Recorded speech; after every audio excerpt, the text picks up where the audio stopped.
தெளிவா முடிவெடுக்கக்கூடிய அமித்ஷாவும், மோடியும் அண்ணாமலை விஷயத்துல ஒரு விதமான குழப்பத்துல தான் இருக்காங்க. அண்ணாமலைய மாற்ற அவங்க 2 பேருக்குமே விருப்பம் இல்ல. ஆனா வேற வழி இல்லாம அத அவங்க செய்ய போறாங்க. கடந்த 4 ஆண்டுகள்ல அண்ணாமலை இங்க தலைவரா பதவியேற்றதிலிருந்து கிட்டத்தட்ட 4 ஆண்டுகள்ல தமிழ்நாட்டுல மூலை முடுக்கெல்லாம் பிஜேபிய பேச வைத்தது அண்ணாமலை தான். பிடிக்குதோ, பிடிக்கலையோ தமிழ்நாட்டுல பிஜேபிய ஒரு மக்கள் பேசக்கூடிய ஒரு கட்சியாக மாற்றியவர். தடாலடியா பேசி, பொய் பேசி, நெறைய பொய்யி, கொஞ்சம் உண்ம, நெறைய பொய் பேசி, மக்கள் மன்றத்துல கட்சிய கொண்டு போய் சேர்த்தார்.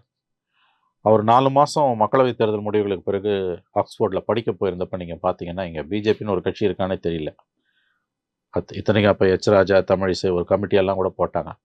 ஆனா அவங்களால அண்ணாமலை மாதிரி கட்சிய ஒரு மக்கள் மத்தியில ஒரு வைப்ரன்ட்டா வைக்க முடியல. அண்ணாமலை அவர்கள் அண்ணாமலையோட காலத்துல திரும்ப அண்ணாமலை வந்த பிறகு தான் கட்சி ஒரு டாபிக் மீடியா லைம்லைட்லயே வந்தது. உண்மையிலேயே அமித்ஷா, மோடி 2 பேருக்குமே அண்ணாமலைய மாத்துறதுல விருப்பம் இல்ல. ஆனா வேற வழி இல்ல. ஏன்னா ஏடிஎம்கே, பிஜேபி அலையன்ஸ் அவங்களுக்கு கன்ஃபார்மா தேவைப்படுது.